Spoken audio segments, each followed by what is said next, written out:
I'm just going to talk about disruptive leadership. It's a mindset. And I would think that, please assess yourself. Are we disruptive enough? Because that's the future. That's where we'll end up. So basically, Immelt, the outgoing chairman of General Electric, has been the cornerstone of innovation, and disruptive is he's one of the biggest disruptive leaders that I've ever seen, and you'll see as we go along. I'll put a case study together to explain that to you. So basically what he said was, and this is very true, I've experienced it. One day we woke up and the message to the employees was, we're going to go digital. And since then we've not looked back. Everything is digital. We've got apps on our phones which are state of art and stuff like that. So he's a great leader. So there's so much that I can talk on disruptive leadership. Unfortunately, 20 minutes do not justify that. I'll just touch upon disruptive mindset, reverse innovation, and a startup mindset, which is the current thing. Now, let's look at growth mindset and a fixed mindset. What is the difference? Very clearly, it's the failure in an opportunity to grow, and the fixed mindset says failure is limiting my abilities. I'm trying to get new things, and says I need to stick to what. So that's the comfort zone. That's coming out of the zone, and that's the starting point of the disruptive leadership. What is a disruptive idea? And then this is important because it's a novel solution with a specific need that is unique. Understand that it's a unique need. It's not the run-of-the-mill. Must be different and a value proposition for our customers. So when I, as a sales guy, I look after Middle East Africa steam and boiler services sales, $250 million business. So basically, my brief is Ravi, go and find out what does the customer need. What is his need? X, Y, Z. Don't worry about the portfolio. Come back, tell us what the need is, we'll find a solution. That's disruptive. It has to be customer-centric rather than product-centric, right? So if you look at the graph, it's basically the existing offerings and the existing users. You can only do so much in that space. You can do an incremental, emergent work there. And the other extreme is the new offerings and new users. Maybe you can do a lot, and that's revolutionary. Where we end up, or where we should park ourselves, is evolutionary, which is again disruptive in its nature. And then the bottom line is, nothing kills an idea other than common sense. So leave your common sense aside, because that's not really what we're looking at when we're talking about disruptive innovation. 5 stages of disruptive thinking. Very quickly, craft a disruptive hypothesis. Create an idea which you've never thought about. Define a disruptive market opportunity. Once you've got the idea, then figure out what the market opportunity there is. Generate several disruptive ideas, so don't stick on one, and I'll show you how that goes.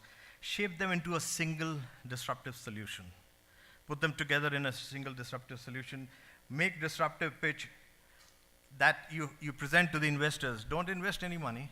Go present to the investors, tell them, here's my value proposition. Do you want to buy it? So here's the cost for it, right? Make it so convincing. And then if you see in the red, it says, it's okay to be wrong, to start right at the end, but just make sure that by the end, you reach at the end, it's you. And this is the start of philosophy, and as I go along, I'll explain to you. Novelty is for sake of novelty as a resource killer, right? Just because it's novel, it's okay, but it should serve a purpose. I'll not go into further detail into this slide. So here's what typical organizations do. They spend a lot of money on R&D, but the problem is they put locks, and they say, they kill the idea. You see those red crosses, these are ideas killed, because they're saying, the return of investment is not good enough. Oh, no, this idea won't work. This doesn't fancy me. And it goes along, and you get a product which is perhaps not the best of it. The innovative concept is, listen to every idea. Give it a chance. Make different propositions. Let them emerge out. You never know which one works. That's the disruptive thinking. You know this. I'll be a fool if I try and explain this slide to you. These are all disruptive ideas. Look where they've been. Look at the statistics. It's amazing, right? And in a very short time, right? Basically, Uber, Airbnb, Alibaba, Facebook, none of them have any assets. And this is disruptive. Without any assets, you get there, you know? This is a good story. This is a story of a startup, a typical startup, how it works. And we've taken a case study of Airbnb. There were two guys, Joe and Brian, who went to San Francisco and wanted to stay there and did not get a room and could not afford. They took some air mattresses on hire, and they then did not have money, so they got a third person and gave him an air mattress to sleep, and also served him some breakfast and charged him some money. And that's how it started. And then they found that this was a good way to make money. They went up, they showed up, they brought some more people in. Then they thought this is a good idea.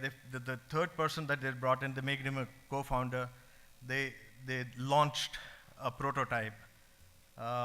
They sat together, they found the first seed money on this, moved on, it was not growing, they rubbished it. They again went back, they realized that the room did not have good pictures around. They went and took some pictures and put the pictures in. They again presented, as I said, you have to present the pitch. They presented, it got rejected. They again went back, they got some more people involved. And eventually, it's a 10 billion valuation. And ladies and gentlemen, this happened in a very short period of time. This is how a startup works. Each one of us, I am an employee, a lot of you are employees here, can start a startup. Just follow this process. Start with small, start with a prototype, get the seed money, bring it big, and in a very short period of time, you may have a company that you can hive off and make a lot of money out of it. Each one of us can become an entrepreneur. And trust me, it works. This is another, I don't know how many of you have had the opportunity of reading or listening to Vijay Govindarajan. Vijay Govindarajan is a professor in Tuck University, and he's done amazing stuff. I mean, if you haven't, please go and listen to this. It talks about the three-box story. Box 1, box 2, and box 3. Box 1 is basically present, what you do in present. Box 2 is what happened in the past, and box 3 is future. What he says is, where do you build the strategies? You build the strategies in box 1, that is today. Well, you do, but you don't make it for box 1, you make it for box 3. You make it for future. And this is the key. You selectively borrow best practices, or what he calls the next practices from the past, put it in the box 1, and then make a plan for box 3. What you generally do is, in box 1, you look at operational excellence, you look at quality, you look at Six Sigma, you look at all that, all the good things, and you should do that. But that's not a place where you build strategies for box 3. You've got to think ahead, you've got to plan ahead, and it's a beautiful book. I can go on this and then listen to some videos on this. This is very good.